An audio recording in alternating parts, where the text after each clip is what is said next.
All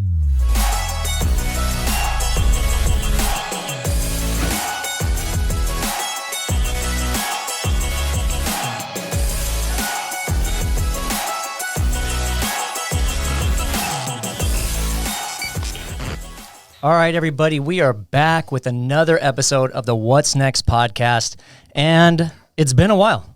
I'm your host, Levi Casada, and it's probably been about 3 months since we had an episode. I know everybody's busy in this industry, and we're jamming along, so I'm super happy to actually sit down and start this podcast again. And in the studio today, who always brings the most fantastic guests, I have Brandon Wood, all the way from North County. What's up, buddy? What's happening? How you doing?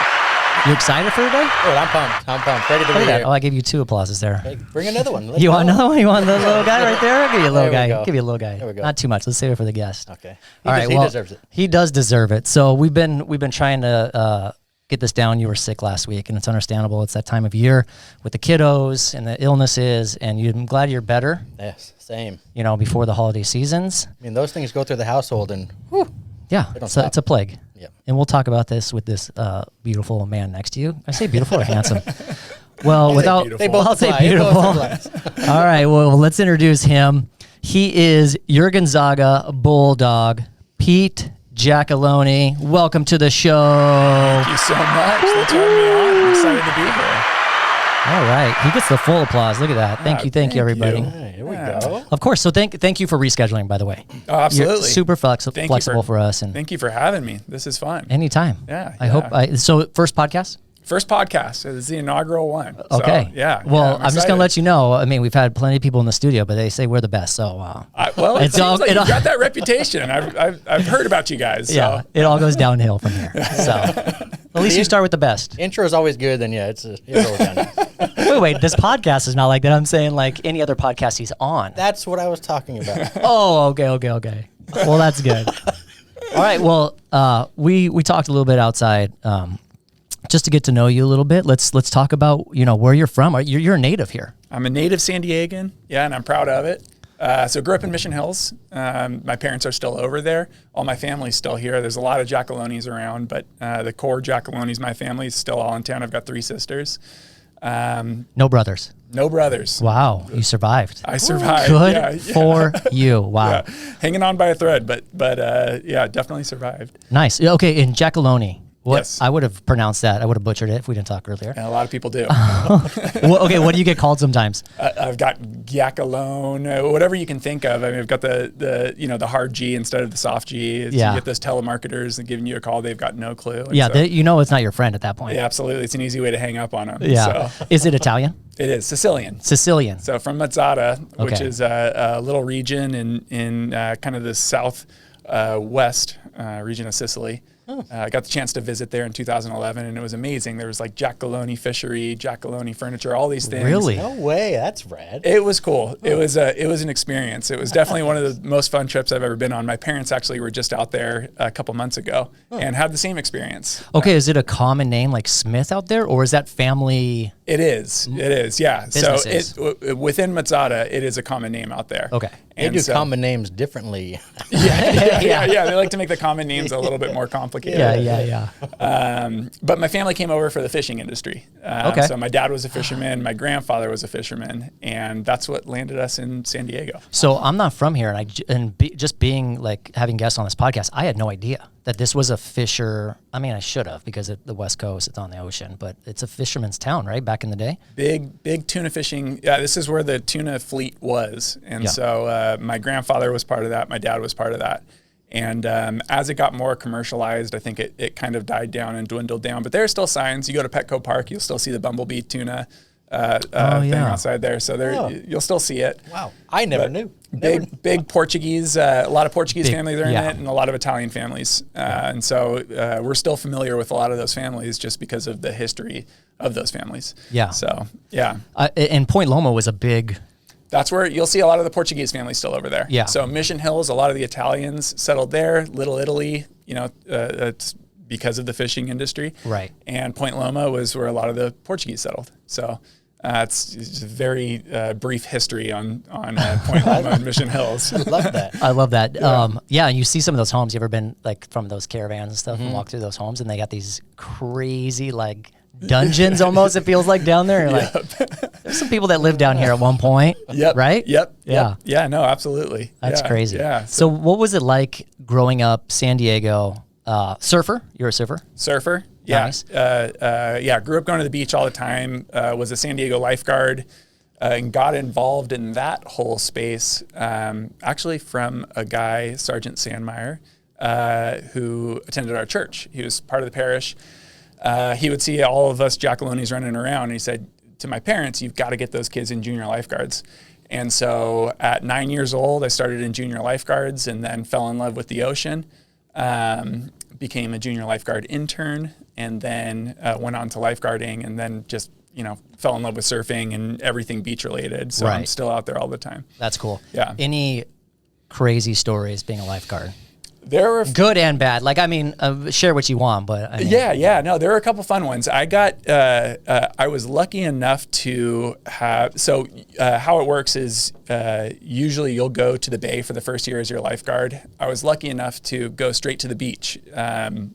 There's this whole lifeguard academy, and once you go through the academy, you rank, and I was ranked high enough, and they needed enough beach lifeguards to where I was able to go straight to the beach. One of the guards got hurt, who was on kind of this intense schedule, which was the Tower 13 schedule, where if you've been down to Mission Beach, Tower 13 it's right off the parking lot there. So you get a lot of families, a lot of vacationers coming into town, and they're posted up there. So I had the Tower 13 schedule. That meant 9 a.m. on Saturday was at Tower 13, and then 4 other days. And so there was a lot of action there, which was good. It was like really kind of being thrown into the fire. One of the most memorable things, this was not at Tower 13, but I worked in PB for a year or 2 or 3. There was this one guy this big dude, and I was always skinny and everything. So I see this big dude, and he looked like he was from the middle of the country somewhere. And he's walking out through the pier. He's about knee deep, and he goes down. And I'm just kind of like, okay, he got hit by a stingray. There's a lot of stingrays that hang out by the pier. And so it was just all the telltale signs. So all these people are rushing around. There's people gathering on the pier looking down. And I'm going out there, this 18-year-old kid, like, I got this, don't worry about it. So I go out there and I get to him. I look at his foot. The stingray had hit an artery, and the blood was... it was like a water fountain, just shooting out. So I was like, oh my God. So I throw my hand on it. That's not even the story. And you're 18 at the Yeah. Well, there was a nurse out there who was from France or something. She was speaking to me in a language that I didn't know. Yeah. And she's kind of heightening the situation. And so I was like, look, lady, calm down. I got this. And she took her hand off, and that's when the blood was spurting off. So that was a memorable one. Just, I mean, everything. And I don't want to get too graphic, but like from the smell of it to the feel of it to everything, it was a wild kind of perspective changing experience. But does everything slow down in your mind when that happens too? Does it feel like, I mean, now you can remember the smell and everything, but like when you're in it, you're not in a panic mode, but you're kind of like everything is just fast forwarding or slowing down. Yeah, absolutely. Like the training that they give you, they do a good job at kind of teaching you to calm down in those situations. Right. And so, when it is time to panic, it's like something kind of snaps in you to say, calm down, you got this. What are the steps? What are the instructions? What's the protocol? Right. And, and I've kind of taken that through life. So if a kid falls or something, and one of my kids, I've got 2 little kids. If that happens, it's the panic is not so much. It's mostly, okay, what do we do? What are the steps? How do we control this? So, yeah. And so when that happened, you'd already been in the lifeguards for 9 years at that point. So you probably felt pretty comfortable about That was probably my 3rd year in. That was my 3rd summer. But you were already kind of training, because you said you started a little bit when you were 9. Yep. That's Yeah. So I had been around the program. Right. I had been around lifeguards and but you can't officially get hired on until around 18. Until that age. 18 years old. Yeah. I was hired on by the city at 16, but that was as an intern. Yeah. So that's the earliest that you can get hired on with the state. I think it's 16. So as an intern, and that's only with the junior lifeguard program. So you're helping them move boards, you're helping them with kids. Every junior guard instructor has something like 15 kids, and they need help out in the water, especially when they're surfing stuff. So, so that was a fun job, and I look back on that with very fond memories. Still very good friends with a lot of those people. Now, when you go to the beach, we'll dive into your family in a little bit. But when you go to the beach now with your family, do you still have that like heightened sense of your kids getting in the water or watching people around you? Do you feel, not that you are on duty or anything, but do you kind of feel that responsibility sometimes? They say never turn your back to the ocean kind of deal. I don't know that I feel that responsibility. I've definitely seen things where it's like, oh, that's getting kind of hairy. There's somebody out in a rip current or something. But lifeguards are always on it. Right. With my own kids, they're young. One of them is not, they're both not swimming, but one of them is now entertaining the idea. She's 2 years old. And for me, I like to push her a little bit. I want to get her used to it. I want to get her a little uncomfortable so that she learns. She learns the power of the ocean, and she gets involved. That's how I got involved with the ocean, is being a little bit uncomfortable in it, and then you get used to it. So, well, that's cool. Yeah.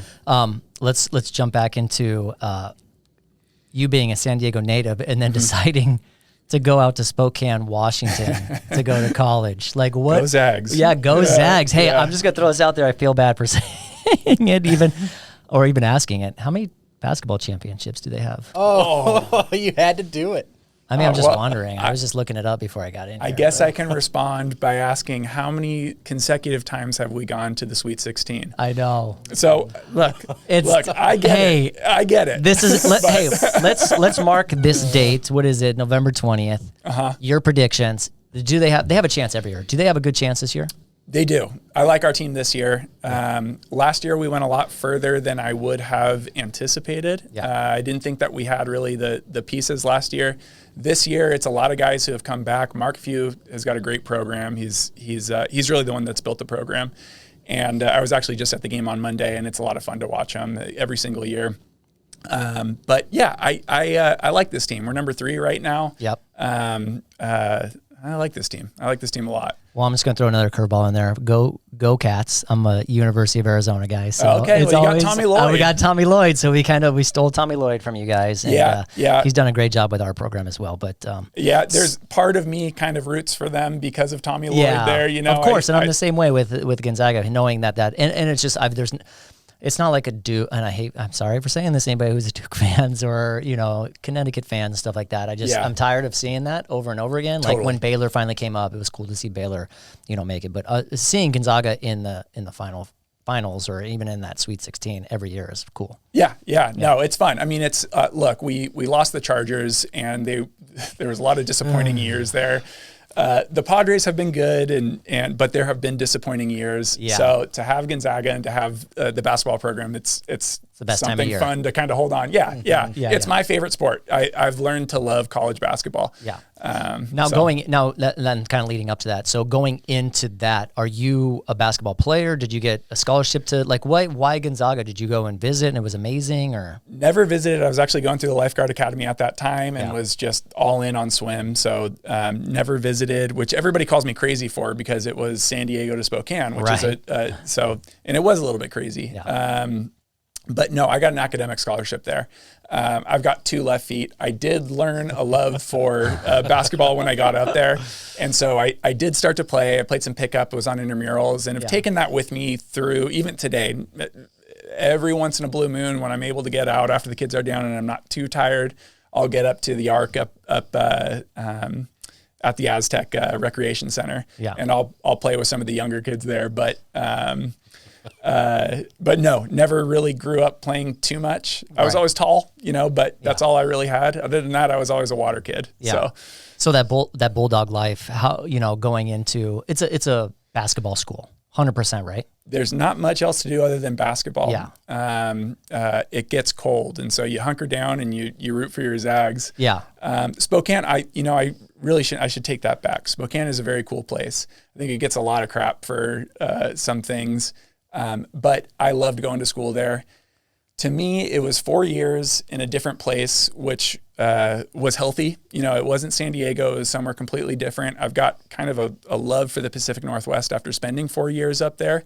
And I always knew I was going to be back home at a certain point. I love San Diego too much. And I did come home. But for those 4 years, I kind of gave it my all, and everything was fun. And so I enjoyed it. And I recommend anybody who hasn't been to Spokane to give it a shot. There's a lot of cool places around there. Coeur d'Alene is about 30 or 40 minutes away from there. And I think a lot of people will fly into Spokane for that. But I've done it. Yeah. So there's some beautiful places up there. Yeah. So don't overlook Spokane. I love Seattle. I love Washington. I love that whole area. Like you said, Coeur d'Alene. Like I have a buddy that is a Gonzaga fan too. Shout out to my buddy Matt Dyke. But he's from Sandpoint, Idaho. Yep. And so we would fly into Spokane and then drive up that way too. Yeah, and we'd go to Sandpoint all the time. Schweitzer's right there, and we'd go snowboarding up there. Cool place, and even like water skiing and stuff. That big lake out there. Yep. Yeah. So it's cool, and it's kind of almost this hidden little gem. You know, northern Idaho. It's not too many think about it. Not too many people think about it for vacation, but it's a destination. Oh, for sure. Yeah. Whether summer, if you like the snow, like there's definitely snow up there, so you'll get some snow up there. Totally. Yeah. Any fun stories when you're, out in college? When I did go to Sandpoint, one of my roommates were all like semi-pro snowboarders. I mean, these guys were all just really good. They grew up in Redlands, and so they would go out to Big Bear a lot. I had no business being in the snow. I was a water kid. Your 2 left feet. But yeah, exactly. Two left skis on there. Yeah, so bad at basketball, bad at snowboarding. Just but I tried left, everything. Yeah.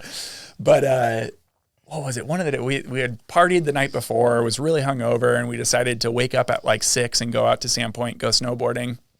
And for some reason, I got it in my head that today is the day I'm going to keep up with those guys on the mountain. Good for you. That is some brave juice. It was just stupid. Yeah. The very first run, I mean, within 10 seconds of going down, they all just shot ahead. I catch an edge. I go down. I separate my shoulder. I mean, full thing. They put me into the sled. One of my buddies, as I'm coming down, sees 2 feet coming out of the sled, and the guy taking me down to the first aid tent. And he goes, I wonder if that's Pete. No. And sure enough, an hour later they come, and I, again, separated my shoulder, so we had to drive back to Spokane. Was it like a black diamond run? Not even. It's probably a blue. Just getting off the someone cut you off. You were doing your good deed. Yeah. Thank you. Being very gracious to me. But brutal. Yeah. Brutal. So that made me scared of snowboarding for a little bit. And a couple of years later, I got back into it a little bit more. And now I take it easy. It's all for the fun. There's always a not a fear of elements until you've been wiped. Like I'm from Arizona, and I've probably told this to everybody before, but like not knowing the ocean and the power behind it. Like water, I'm like, water, I can go body surf and whatnot. I got scorpion my first month I was here, saved by a lifeguard because I was about to ditch my boogie board. Probably I was pulled in a rip. Yeah. And he's like, stay on your board. I'm like, I can't swim it back. And I can't feel my legs. I didn't know what a rip was. And he threw me into a wave, and my back of my feet touched the back of my head. And I'm like, I don't think I'm going to be boogie boarding anymore. I can't control that. Like it's just, and that was a lot of weight on my body. So same with snow. You just don't know the speed that you can go with these boards. Oh, totally. You never underestimate the power of any of those elements. Yeah. It's nature can do some pretty destructive things to you. Yeah. So I agree with that sentiment. Whole new level of respect the moment nature comes out and says, hey, I'm bigger than you. Absolutely. Yeah, there's always something bigger than you out there. To this day, I'll go surfing and it'll be a small day and I'll get rocked. Like to this day, I'll get rocked out there. And it's a good little lesson, Keeps you in check. It does. Absolutely. So. Well, nice. So you're out and doing your thing in Gonzaga, getting your degree. When did you meet your wife? I met my wife in, it was through a mutual friend at Gonzaga. You guys are both going to school out there. No, she's an Aztec. So this past Monday we went to the game and it was a house divided. Brutal. She's so you get home, did you make dinner? That's always good. Yeah. Take care of the kids.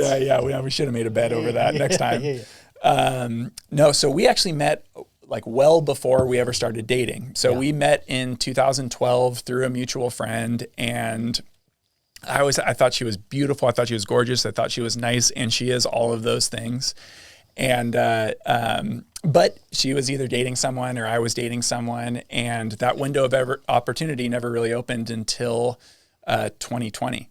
So I had heard that she had broke up with a boyfriend. I was single, and it was kind of finally. Wait, you were tracking her this whole time? Oh Kinda yeah, like oh keeping yeah. her- Hey, I good for called her you. my angel. Yeah. She was always out there, and I Just a little too far to just grab. a little too Yeah, far. yeah. And finally it was it was December of 2019. We were at that mutual friend's birthday party, and we chatted it up and asked her on a date. And then, so started dating January of 2020, and then COVID happened. And so not only had the ice broken because we kind of knew each other, but COVID happening while we were kind of young and freshly dating really kind of brought us together.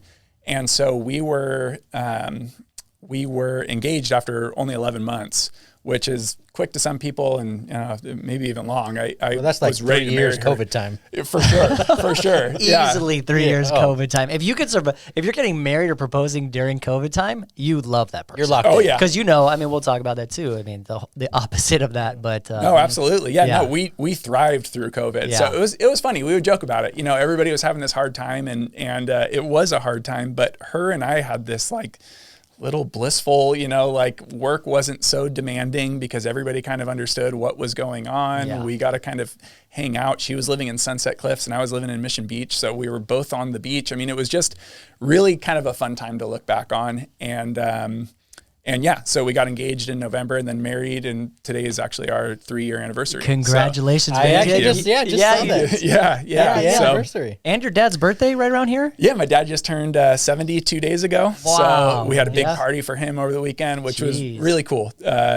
Just fun. We all gave, my sisters and I all gave speeches, and that whole party was just, was a blast. It You was said Yeah. 60? 70. 70. 70. 70, yeah. Wow. Yeah. Good for Papa. So Yeah, give him a shout out. That's yeah. incredible. Shout out to my dad, who is, he is not only like one of the most impactful, if not the most impactful people in my life, but he started ENG. Yeah. So he's kind of led me into the career that has become what it has, and God, I couldn't be more grateful to that guy. He's kind of everything to me. And So. I bet he loves seeing that you've kind of taken over that role as well, right? Yeah. No, absolutely. Yeah.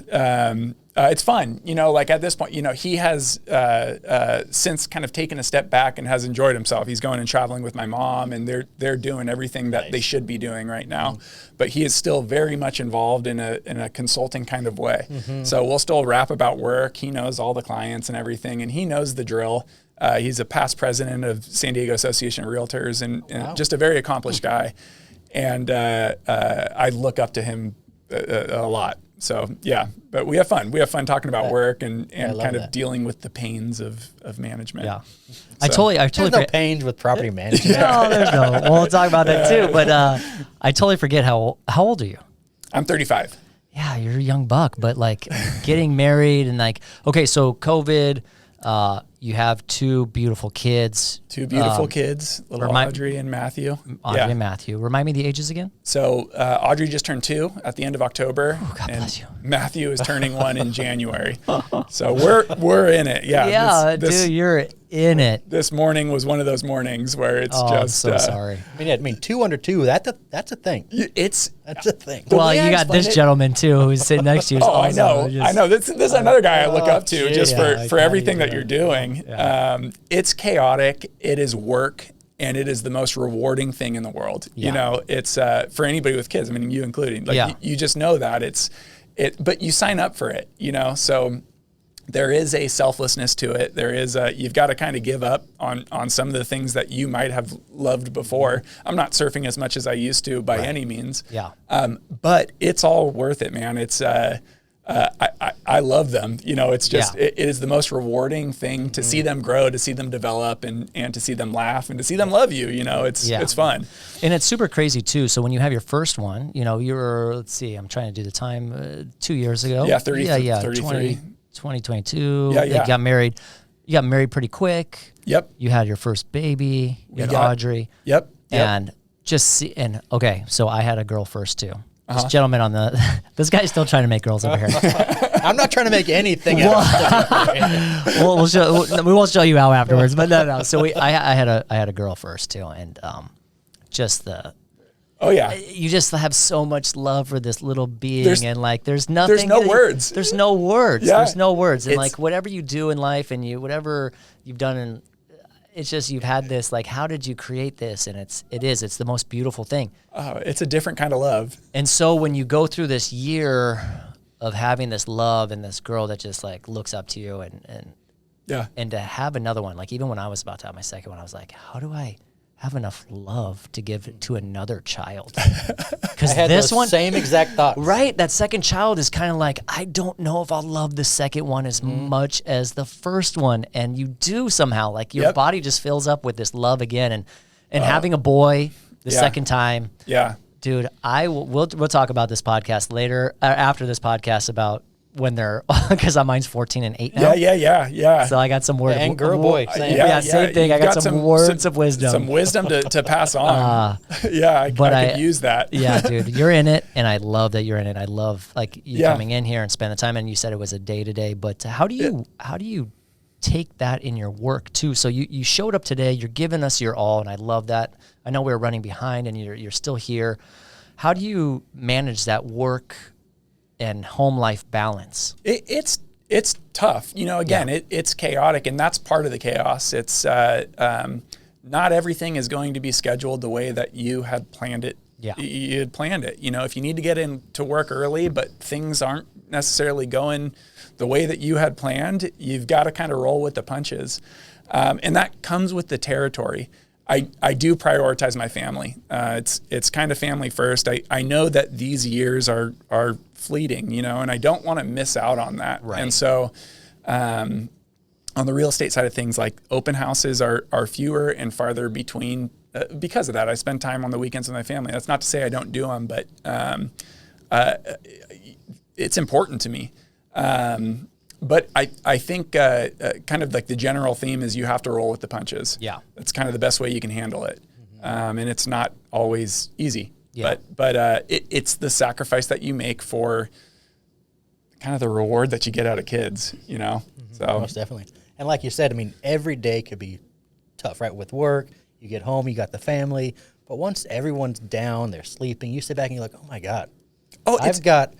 Oh, dude, it's so funny. So much to be thankful for. Oh yeah, well, like it's funny because like all day through your head, you wake up to them crying for you to come down and get them, and then you come home and it's like all you want to do is decompress, and you don't get that, right? It's you have to start dinner, then you've got to clean, then you've got to bath, and then it's bedtime, and then at 7:30 they're finally down, and you're just exhausted, right? And I finally get this, maybe hour and a half with my wife before we're just both completely wiped. And we both sit on the couch and we're like, God, I just love those kids. Yeah. Right. You could be cursing them all night, like, totally. They're in bed, you're like, oh, I just want to go smell. I want to go smell them. I want to go smell them. That's the weirdest thing, but yes. Totally. Yeah. And it's a weird feeling, but it's totally real. It's hard to explain. And it's hard to explain. What I said before you even had kids. I was like, you can't explain it. You can't. There's no way that I could explain the feeling that you get. Yeah. By becoming a mom or a dad. Totally. There's no way to explain it until you do it. Totally. And like when my wife gave birth, I mean, even that, I was like, this is a miracle that cannot be explained in words. Right. This is absolutely a miracle. And we know it is, but going into it yourself, you're like, oh shit. Yeah. It is actually a miracle that these children are here. And the realization that every mother does it. I remember having such a profound like respect for mothers after witnessing what my wife went through and giving birth to my two kids. Like Everything, the whole pregnancy, the everything. development, all of it. Everything. Yeah. And they're, totally bow down. Mm-hmm. I mean, it is so impressive. And I tell her she's got the harder job, she works part-time for San Diego Unified and watches the kids the other part of the time. She's got the harder job. Watching kids, like I will say before I had kids. Yeah. Oh, you're a stay-at-home mom. Tell me about that. Yeah. To all the stay-at-home moms out there, right? I praise you for doing absolutely that good job, because that is a huge job. Amen. It's a huge job. Yeah. So, well, congratulations on that. Like, I love that. You're like you said, you're in the thick of things. Yeah. and this time of year is the most beautiful. Like your 2-year-old, like they experience the joy of Christmas time and Thanksgiving and family is just a blessing. This was the first, like, turned 2 at the end of October. And Right. it was the first time she kind of grasped some of the concept of birthday. Yeah. And now we're going into Christmas, and so it's like, oh, this is fun. Like, I have always been like a big proponent of, no, we got to respect Thanksgiving and then we go into Christmas. Right. And I still am on that. But I was like telling my wife the other day, I was like, maybe we could throw a few Christmas things up and Audrey would be, kind of stoked on it. Yeah. And so I'm going to give you some advice right now. Yeah. Don't do Elf on the Shelf. I was going to ask if you're going to do Elf because I've been doing that. No, don't do it. Don't start it. Don't start it. It's a tough one. Once bad. you're in it, you're in it every single People day. out there comment if you like it, but I mean, there is talk about you're praising your wife and stuff. There is nothing more panicky than waking up in the morning. Well, you have some time. Oh shit! I forgot the Elf. I do. My daughter does help out now, but these are the words of wisdom that I will come to you on. Yes. because Hey, we're still early. yeah, like you know what I 5 or just realized 6. though? You get your elf a cast on its leg, and you just write a note from Santa. Hey, can't make it everywhere. Elf can't move for the next 2 weeks, and you just post them up, and he's good. That's the one. You're good for 2 weeks. You're good for 2 weeks. But That's like, some dad creativity right yeah, there. dude. When you're in and you get that, I the only reason I say that is 'cause my 8-year-old. I don't know. I also don't know when the time to. Well, he'll come to me. Was Christmas? I think everybody's a little different. Yeah, everybody's a little different. I love it. And let's all think back in our heads that moment and that time, like 2 years old, Audrey's gonna be like, oh, what? Like Magical. I mean, magical. It's just the lights will sparkle on the tree and stuff like that, and then you lose that feeling when you find out, right? And then Totally. So sad. and then it is sad, but Yeah. but now you go all these years and now you're a parent, and it is more rewarding Yeah. living those memories on and all that stuff you did for them. Oh, And, like, yeah. as much as the elf, I say elf on the shelf is a pain in the butt. You panic, you grab him, you throw him across the room in the morning and be like, oh, he's over there now. Look at him. He's stuck in the yeah. pots. Well, we're still at the phase still of, pretty cool. excuse me, of like introducing Santa Claus still. So Oh, it's still so early on. Yeah, but for those us, but those are the best because they're bawling because Santa's holding them and Totally. yeah, you got It's to actually funny you bring up Elf on the Shelf. So last night I was putting my kids to bed, and Blake, my oldest, he's 7, and he said, "Dad, you remember last year when the elf came flying in on a jet to the Christmas tree?" I was all, "Oh yeah, I do remember that." And he's like, "Do you think he's going to make that kind of entrance again this year?" I was Great all, memory. Maybe. So you'll be doing Thanksgiving Day. Oh. It's just coming up with some. You got to put it on the calendar, right? December Like 1. today, Elf's going to be here. Tomorrow, Elf's going to be yeah, here. yeah. Otherwise, you do what Levi said. You wake up and you go, "Did I get the elf?" Yeah. If anything forces you to organize your life, it's Yeah. kids. Your It's- internal yeah, it's alarm kids. clock wakes you up and goes, "Go get them. Yeah. Go move them." Yeah. Any great memories you have because you have 3 sisters? 3 sisters, 2. Where do you fall in that mix? I'm the third. So 2 older, 1 younger. Okay. I work with not the oldest, Yeah. but an older one, Katie. Very cool. Yeah. And so we work together, which is awesome too. Family business. Again, my dad started it. Let's give a shout out to ENG Property Thank you. Management. Yes, yeah. yes. Make sure you tell everybody what you're working for. Yes. ENG Properties. We're a small little family shop and have been growing and intend to keep growing. So And your dad started this. he started it. Correct. Yep. Wow. Yeah. Nice. Yeah. How many years in the business? Oh, geez. When he had gotten into property management, so he was a realtor for a long time. Okay. And he saw kind of the environment and how loans were just being given out to dead people and all the signs for what ultimately resulted in the crash. Yeah. And so with that, he was planning ahead and he started a property management firm. So he picked up doors here, he picked up doors there, and it kind of became this kind of side gig to keep the boat afloat. When I got involved, Smart. Like that's smart totally thinking. You got to pivot, right? My dad's a very smart guy when it comes to this kind of stuff. Yeah. So yeah, exactly. And he pivoted and made the right move. By the time that I got involved, he had acquired another book of doors, and then there was an opportunity for what's Willen Properties, and we still have that DBA, which was about 600 doors, and that was kind of a serious conversation. It was, hey Pete, you're in this, and so do we want to go the property management route, or you still want to keep doing sales? And I did want to keep doing sales. It was kind of where I started. So at that point, you were doing sales. You were a realtor at that point. Correct. Yeah. Yeah. We had a small, property management shop for the property management, but yes, I was a realtor. I was doing sales. I was doing pretty much residential stuff. And I was all in, it just seemed like too good of an opportunity not to move forward with it. And so we did. And then there was an opportunity for another acquisition called OB Sands, which still has that DBA. So we've grown through acquisition. We've grown through a kind of a grassroots approach, word of mouth, and now we're just under 1,200 doors, and it has become kind of a full blown operation.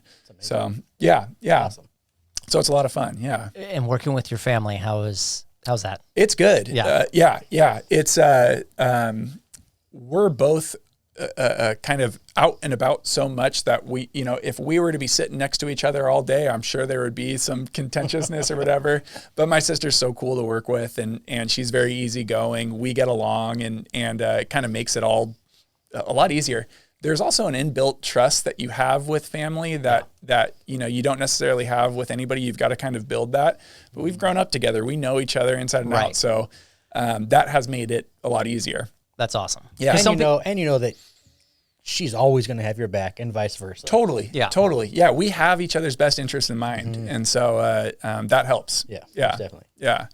I love that family bond, because there are people that can't work with family, and until you find your role, like you said, you've grown up with her, and like her strengths, your weaknesses, her weaknesses. Like in that industry, do you guys separate the business? Is she better at something that you're not, and vice versa? Absolutely. So she's big on social media. She's big at wait. You're good too. I've seen your social media. Oh, thank you. Yeah. Don't disservice yourself. I don't know about that, but the few posts that I do go out there, they are thoughtful, I guess. But she is definitely better. She's good at, just recently she did a big Friendsgiving. It's 80 plus people. And so she's very good. She's very thoughtful at this. She gives great speeches at these things. And so she's great at that.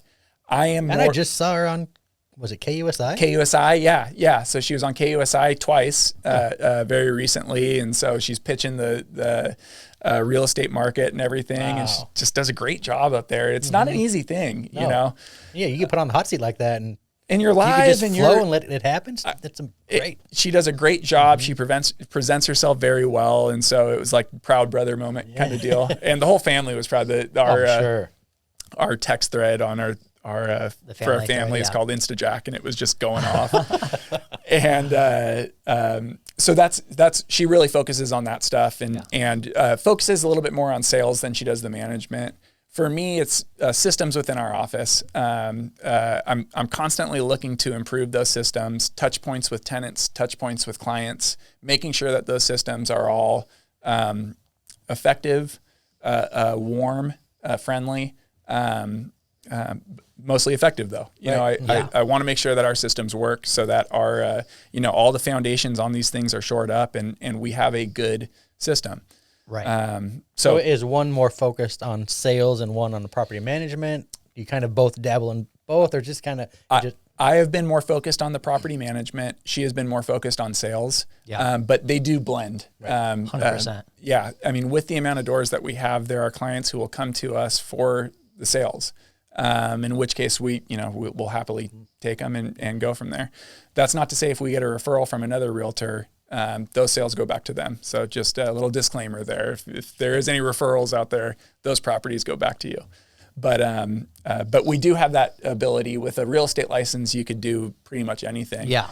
And that's kind of a great thing about the industry. Do you feel like you have your foot in the door too? Like if somebody, you have such a great relationship with the owner of the property. Yeah, absolutely. That they're going to look to you, having that real estate license, saying, hey, Pete, I love you and your family. Like, let's do business. I want to sell this property. I've got multiple properties. Absolutely. Yeah, that comes up. It's kind of like our little farm of properties. And so that helps a lot. Mm-hmm. But yeah, and we've got the systems in place to do it successfully. Yeah. So that's kind of big. What I've learned over the years is systems are important. You got to have systems in place that work. And. Is there any advice you would give out there? I don't want you to give away secrets or anything that you would give to someone that's kind of wanting to start property management on a smaller scale, maybe just like a couple properties here and there. Are there any things that you've seen, that you've gone through, some lows, some highs? Yeah, I guess I've always kind of taken the get your hands dirty approach. Yeah. And so when you kind of get your hands dirty in it and you're in it, you're not just kind of batting away kind of the problems that come to you, but you're addressing them. You're able to kind of take that story and use it in your pitch almost, and you can say, actually, you're coming to me because you're nervous about renters and tenant laws and everything. And let me tell you my experience in there. This is exactly what I did when I faced this problem. And so I guess the bottom line is get your hands dirty. I've been very fortunate in that my dad kind of created a foundation. And where we have gone from that is, we've had to address and, pivot in certain areas to address the growth. Yeah. But I was fortunate in that sense, that it has been a family business. So to start from ground zero, I'm always very impressed with individuals who have done that. But I would say get your hands dirty. That's kind of how I've learned. Right. Hands dirty is like, if there's an issue, go out to the property. Mm-hmm. And be in front of it. Don't just sit behind the phone and hope for someone to show up. Make a call, send someone out, but meet them out there. Yeah, be very hands-on, like you said. Get your hands dirty. Understand the problem. Yeah. Don't always rely on others to understand it for you. Yeah. Understand the problem and address it. Yeah. And that's kind of the best way that you can learn. And I think with dealing with people in general in this industry, in any industry, hospitality, just anything, is being upfront with them. Yeah. Letting them know you're there. Constant communication. Totally. Because that's what it's more of like, okay, if you have a problem with the property, it's not so much like you maybe not be able to fix it right away, but if they know you're on it, if you show up to the property, if you go and do the steps and you hold their hand, almost they just want to know there's reassurance the entire time. Well, you've been a consumer in any, service type industry. Right. And when you get bounced around in that, you're just not happy. So if you're able to go to the broker or your property manager or whoever needs to address the issue, and they're able to kind of give you a narrative on it because they've been there, it shows that that's good service. Yeah. And gives them a little sense of relief. Like, okay, we got you. It's under control. They got this. Yeah, absolutely. Yeah. And shout out to my team. It's a team of tenured property managers who the oldest has been there since 1985. Wow. So I've learned a ton from them. Yeah. Yeah. Cool. So I've learned just a ton from them. Yeah. And it's this crew came through various of the acquisitions and everything. Yeah. But just a wealth of knowledge, very confident in what they do. They know what they're doing. They know how to manage property. And that helps, so that's been huge. Yeah. Yeah. One of the questions that, might always come up in being a property manager, do people ask you, is it better to own a home or to rent? Do you get that a lot? Yeah. Yeah. What's kind of like your take on that right now? Yeah, being both ends, being a property management and then also real estate agent. Yeah, there's so many variables to that, and there's it's so circumstantial. Yeah. But what I will say is that I look at my own situation, and I was able to get in. I was able to save some money. I was able to purchase a condo. I was able to kind of parlay that into other properties and the home that we currently own. And if I had not owned property, if I had not kind of saved up for the down payment, there's no way that I would be able to do that. So the appreciation and the equity that you can earn in appreciation just by sitting on it, I think it should not be overlooked. So if you have the opportunity to own, do what you can to get there. Yeah. And if you're putting yourself in too risky of a financial position, make sure that you're being careful. But, I think home ownership has a lot of benefits that should not be overlooked. Right. Yeah. And I think that's our responsibility to give that, knowledge to the consumer of where they're at. Like if you're going to struggle to make the payment, then don't do it. Yeah, absolutely. Absolutely. Don't be a homeowner. We would love you to be, but Totally. And speaking with a lender will answer that question for Yes. you. You know, what can you be pre-approved for? There's a lot of great lenders out there who can give you a lot of good advice, but it's just kind of the first nugget of information that allows you to understand what you can afford. And if not, make it your goal to afford it, you know? Yeah. You know, it's always kind of the big point that San Diego is so expensive. But you can do it. And I don't mean to say that in a you know, like a trite way or anything. But if you make it a goal and really push for it, I think you can do it. Yeah. So there are still properties out there that you can get into that can build wealth And yeah, don't look for your first purchase to be your forever home or Absolutely. your end game. Like if you can get in, start building that generational wealth, start adding equity to your own value and Absolutely. and then take your step up from there. And like you said, set yourself a goal. Yeah. Yeah. And then just head towards that goal. Absolutely. I completely agree with you. I think there is. It's hard for people to sacrifice a lot, especially with your family. You've already kind of sacrificed, you know, your freedom, your different things that you've given up when you have 2 kids or some kids. But then, you know, some people are like, well, I like renting because I have the space and it's cheaper and stuff like that. And I don't want to put my kids in one bedroom together. Yeah. But again, having that knowledge and understanding that this is not going to be your forever home. These kids are not going to grow up in the same house, but here's how we start. Well, and the opportunities that it will afford you if you do get in. You know, that's something that's hard to see when you're in the moment of decision between renting and owning. But in hindsight, it's helped my family. Yeah. So it's been great. Yeah. You know? So Yeah, same thing. Like I'm coming from Arizona, and I never we moved out here earlier than we thought. We thought we'd always kind of retire out here, and everybody, this is the destination, right? San Diego. Look at our weather. We're topping out at 60. Oh, it's the best Well, it's a city. little chilly today, though. I mean, we hit 50s and we're all a bunch of little babies. True. It's so chilly out. Let's turn that heat on. Yeah. But you know, It's always the battle at home, like with me and my wife. Yeah. When do we get to turn the heater on? no, you don't. We're full blown heat right now. Oh, 100%. Don't Not wait. yet, Just do it. Just do it. Be comfortable. But I think making that sacrifice and thinking about things, and we rented for a long time. And we kind of got pushed in the situation of buying, which actually was, there's always a higher being out there, whatever you believe in. It was meant to be, you know, we looked at our options at that point. It was almost like we were pushed into those options, like financially, like Yeah. we have to. It's like now our rent is up too high. Like, let's think about owning. Yeah. And I'm Maybe- sure in hindsight, you're thinking, thank God, you know, like Now I look back, completely. I'm 2 years in to our home, and I'm like, 2 years, and like I pulled the trigger at the right time, and you know, our equity on our house. I'm like, wait a minute, I am worth that. You know what I'm saying? Like my family is worth that much right now that we can maybe go and do this, and go further on and keep building, and it's incredible. And I'm no big investor, but every property that I've purchased has been the scariest thing in the world. You know, it's oh my God, you know, we're gonna be eating Draining the bank account. Yeah, it's gonna be you know, we're tightening up the belt and eating cans of tuna for a long time here, and then it has come to pass that it was a great decision. So. And that's how it is, right? I mean, people are like, well, price is just so high. What do you expect is going to happen? Do you really think in San Diego we're going to see a dramatic price decrease? Yeah. I don't think so. Yeah. So set yourself a goal. Yeah. Move towards that goal. And I think everybody looks back on the 2007, 2008 crash as just a very real, it's very real because it happened in their lifetime.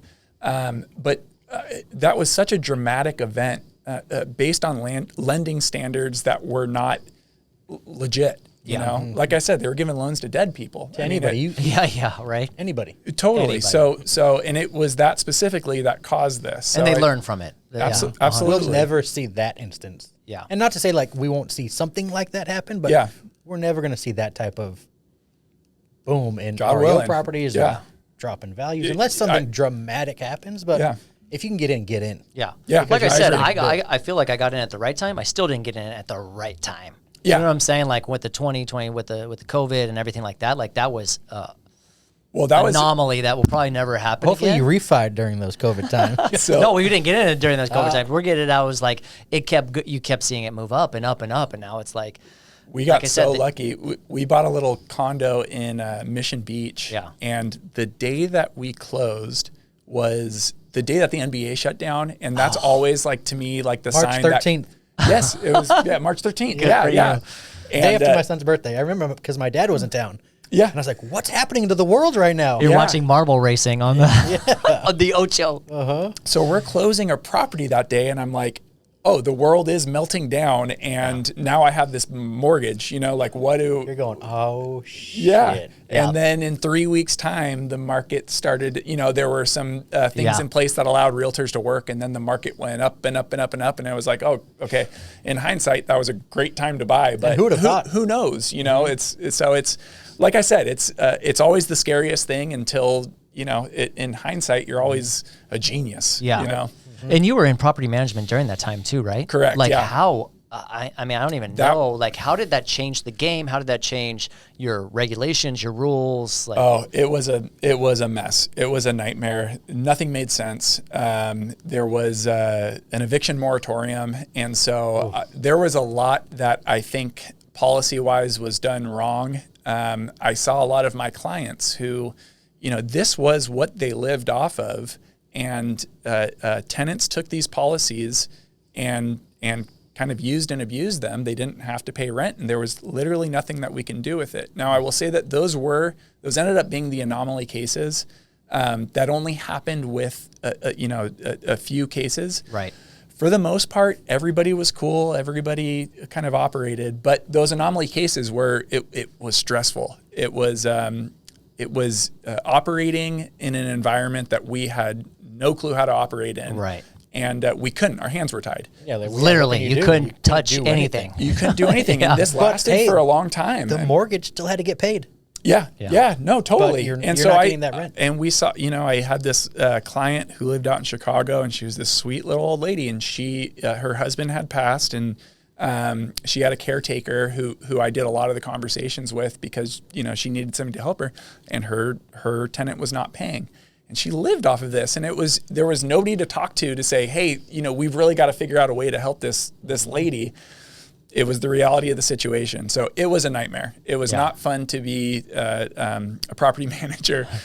Do you have any regulations that are put in due to COVID now? Like, if anything happens again, do you have a Disclosures or anything that's got to be signed up disclosures, like front? just nothing related to that, nothing related to an eviction moratorium that has since been lifted. And, now more so it's the conversation with clients about, I think that there was kind of this hyper awareness about the fear of tenants kind of taking over. Yeah. And now it's the conversation of there was an eviction moratorium. There is no longer an eviction moratorium. The courts, are still backed up. To go through an eviction is still not a fun thing. Yeah. But the conversation that we have is we do everything within our control. There's only so much in our control, but we will do what we can within our control to make sure that your property and your investment is working efficiently for you. Yeah. Is working how you intended. And so that, it's more of a conversational thing than really a policy thing. Yeah. And that's, outside of COVID even, the policies that are put in place, it's constantly changing. That environment is constantly changing to where you've got to kind of take these things, digest them, and figure out a system for them. Yeah. And that is one of the challenges of property management for sure. Right. And So. how do you stay on top of that? How do you stay on top of the the market trends, the housing prices, different things like that as a real estate agent and property manager? Yeah. So again, systems. Systems. And you were built for that because you were an analyst with the triage, right? Like Yeah. Good old triage days. Really going back in there. Yeah, going back in there. But you've built like the systems. Did you work out of San Francisco at one point, or was that all? Yeah, so that was at triage. Yeah. So to go kind of back to the start of it all, after college, I was still interested in kind of exploring anything and everything. Had a finance degree, and so I wanted to use that. I knew real estate was always an option, but because it was always an option, I wanted to make sure that all my options were explored. So I got an internship in stock option trading, which I've got no business in being in out in Chicago. That was short-lived. And so I was out there for 2 months. All the while was getting my real estate license, came home, was working for ENG. It was too close to family at that time. It was right out of college, and I thought I wanted a bigger brokerage. And so I went to Prudential, which while the time I was there changed to Berkshire. Right. So worked there, met some great people. Again, was still kind of antsy to figure out what I wanted to do. And I didn't know if it was real estate at that time. So called a buddy up in San Francisco who was working for a healthcare consulting firm called Triage, which was great. It was the most San Francisco thing that you can possibly do. Of course. You look at the Bay Bridge, there's kombucha on tap. Everybody's young. I mean, it was just so, it was so stereotypical San Francisco. So San Fran. Yeah. And great. It was awesome. You know, I had a great time up there. Spent a little bit over a year working with some really great people, meeting some great people who ultimately, a lot of them became clients in real estate. That's amazing. But yeah, after that came home, realized that real estate is, you know, I had fun doing it while I did it before. And so got back into it. And I went 2 feet in at that point. Yeah. At that point, there's no kind of turning back. This is what I want to do. So yeah. There was kind of a systematized approach at Triage, but a lot of that is a lot of like the systems that we have put in place and kind of the process automation has come from the fact that we were growing and we couldn't not address, you know, some of the issues that were coming up. Yeah. So, for example, when a tenant is delinquent, you know, what was our process? And it was cumbersome, you know, and it was, there were too many steps. And so it was like, let's really hone in on this to make sure that we are getting our clients, you know, we're protecting our clients. Mm-hmm. And, you know, if the tenant signs a contract that says that if they're not going to pay rent, then there are certain ramifications. And so we addressed it with a system. The move-in process, the leasing process, the move-out process, the sales process, all of those things we really honed in on to make sure that there was a step-by-step process so that everybody on our team can kind of understand what that was, and we'd all be speaking the same language. Yeah. And that has proven to be successful. It's proven to be good. So yeah, that's kind of where that came from. Nice. So yeah. All right, man. Well, yeah, having the systems in place is such a great thing for this industry. Yeah. And to stay, you know, for you especially, you're busy all the time with your family and yeah. And like I said, this is a time of year that you really want to spend with your family. Sure. Build those core memories. It's a lot of juggling. Yeah. So having those systems in place, helping out your clients still, and, you know, because, you know, it's this time of year too, they want to be taken care of as well. Sure. So having those systems in place. I got a question for you. We've just to let you know, we've been talking for an hour. Really? Both I told you, like it just. I could have sworn it was been 5 minutes. No, both of you guys are like, oh, I'm nervous. I'm so nervous to be on this podcast. Are you having a good time so far? Oh my, dude, this is the best. It's so easy. Oh, it is. Well, you make it easy. I have to say, Levi is not, great host. No, not at all. This is it's the guest, and it's so easy to. I mean, it's all about you. So I love celebrating you. I love celebrating your success. Your family's beautiful. Like, thank you. Wish you all the best. Thank you. Just a quick question here because I think about this all the time, and I don't know if it's because my kids are older, but I also want to get your opinion because you're a very educated man. I even thought you were older than you were. You got this old soul. And you're kind of in that generation where, you know, your dad, you went off to college. Did all your sisters go to college as well? All my sisters went to college. Yeah. So Iona, Cal Poly, I went to Gonzaga, and my younger sister went to Creighton. Yeah. So, oh, wow. Yeah. So look at you guys go. So not even like, what's your advice to a young parent or that's like getting... And maybe you don't have this advice yet because you're still young in it, but like you thinking about the future for your kids, right? Uh-huh. And you have your college degree, but you're in this business that really doesn't require a college education. Mm-hmm. Would you support your kid? And I always get this feeling too, like kids these days are like, do they have to go to college? Our generation was forced to go to college. Like, you're going to be the first to go to college in our family. You're going to be, you know what I'm saying? Like, that's what you do. That's the order. That was the order in this society is, you know, you get, and like, if, especially your family coming over from a, you know, a different country, like, and maybe they didn't get educated because they're fishermen and kind of moving, you know, it's full circle in this podcast. We're going back to that way, but but now as you kind of, you know, poor little Audrey comes up and says, Dad, I don't want to go to college. What should I do? What's your advice for? Yeah, it's such a great question. And I would also like, my advice right now would be like, what is Levi thinking? Because he's got kids who are kind of at that. I mean, frankly, truly, we're thinking about preschool, you know, so like that's kind of where we are. The way that I've parented is I loved my upbringing and I want to give that to my kids. Right. And I want them to be individuals too. So if it comes to to pass, that they're saying, no, school is not for me. Well, something's got to be for you, you know? So I don't want my daughter, I don't want my son to be just kind of floundering. I want them to grasp onto something and be passionate about it. And so if that's not college, okay, but what is it, you know? And it's really hard to kind of see from that lens with them being so young. Right. And that's why, you know, and again, like, I mean, they'll be in college next week. I know. And that's why I asked this, is it happens so fast. And like, for me, it's like my daughter's 14. I'm thinking about, I'm like, she's going to be gone in 4 years. Like, that doesn't make sense to me. Yeah. And if she wants to go to college, and, you know, my wife has a degree and everything. And I never finished. I went to college for a little bit, but her thing is like, you don't have to go to college. And I totally respect that. Like, if they don't want to go, if she wants to go. We're there for you, 100%. Yeah.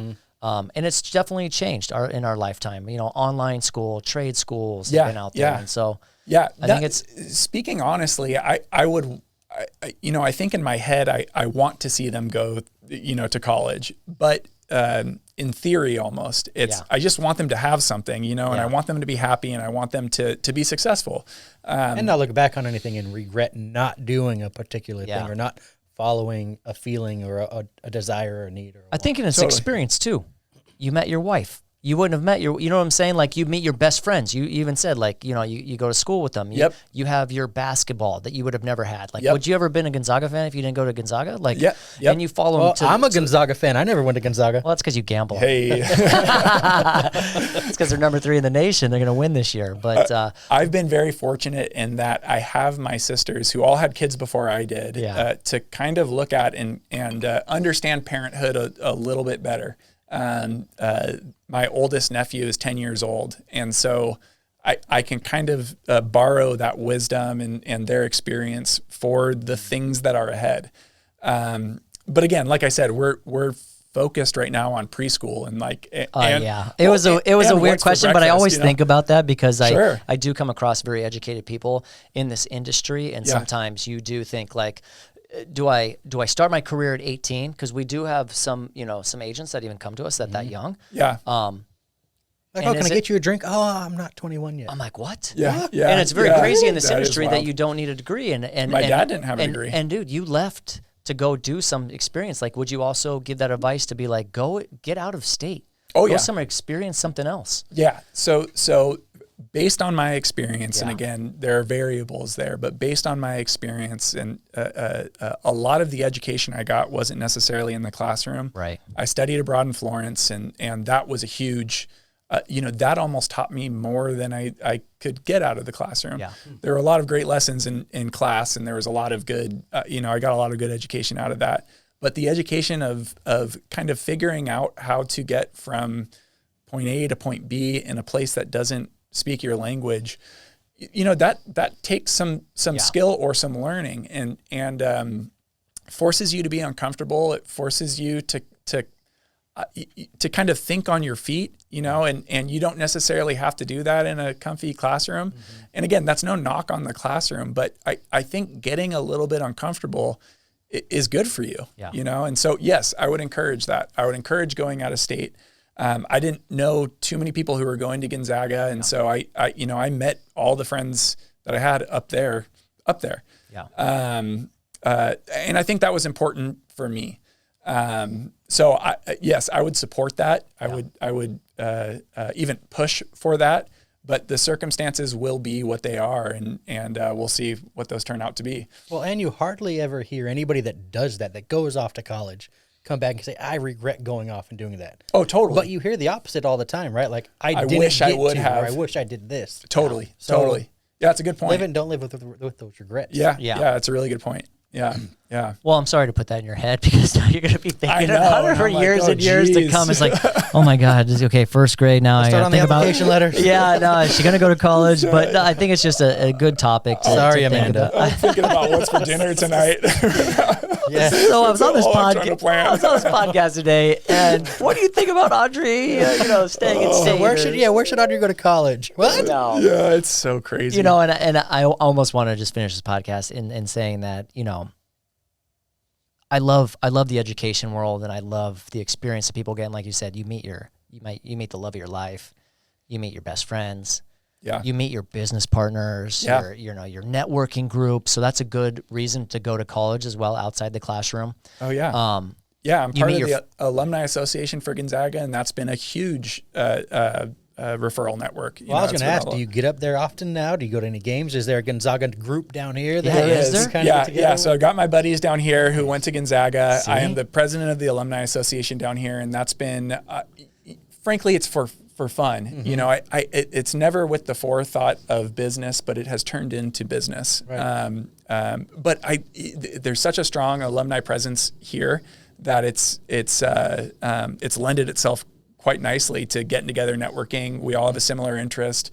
We're all on the same page, and we all have experiences in Spokane that are kind of unique to us. You probably never thought while you were going that would transition into what you've got going on now. Not at all. It would still be part of your life as big as it is now. Yeah, and I had never known that Spokane even existed until I went up there, and then I come home and there's a whole network of people down here. So it's that's been huge. Right. So yeah, that's cool. And what I'm kind of getting at too, I never went away. Well, what I'm getting at too is like outside of that and having that experience. If you feel like you don't go to college, find the right mentors. Your dad was one of them. Yeah. He taught you the business well. He taught you how to work. He taught you how to get your hands dirty. Yep. He is such a big inspiration in your life. And Absolutely. shout out to him for his 70th birthday. But I think that's incredible. Find a mentor, whether it's, at home, in your family, a sibling, a coach, those are all great people out there a friend, guys I surf with, I look up to, they're telling me what they're doing and they're doing things, surround yourself with people, and, you always hear it, but surround yourself with people who may be a little bit more successful than you. Yeah. And you'll start to kind of trend that way, or at least attempt to trend that way, which is the point. Yeah. So, you are the average of the 5 people you spend the most time with. Yeah, right. Yeah, exactly. And it's funny, we just talked about that yesterday at this event. Oh, nice. And it's smart. And then you get good friends out of it. So most definitely. Yeah.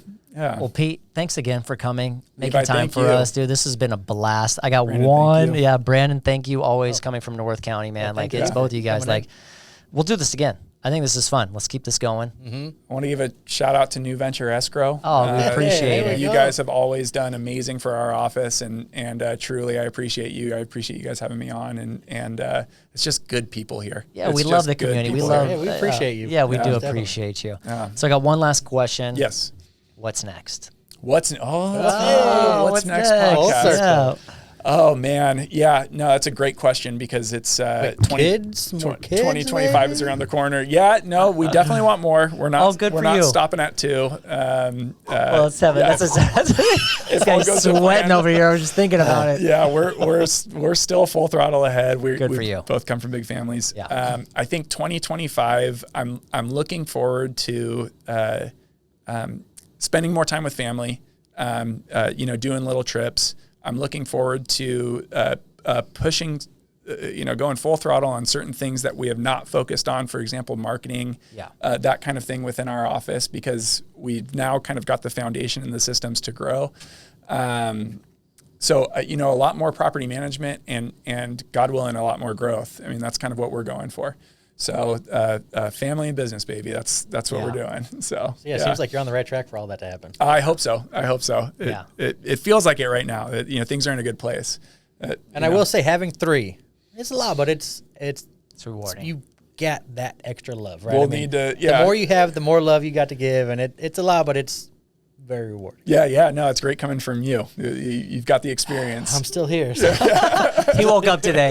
Yeah. Extra early, thanks to the kids. Yeah. Well, Pete, thanks again, brother. Will you look at this camera? Let everybody know where they can find you. I'm at Peter Jack. We're at ENG Properties on Instagram. You can email me, peter@engproperties.com. That's where you can find me. Yeah. Awesome, man.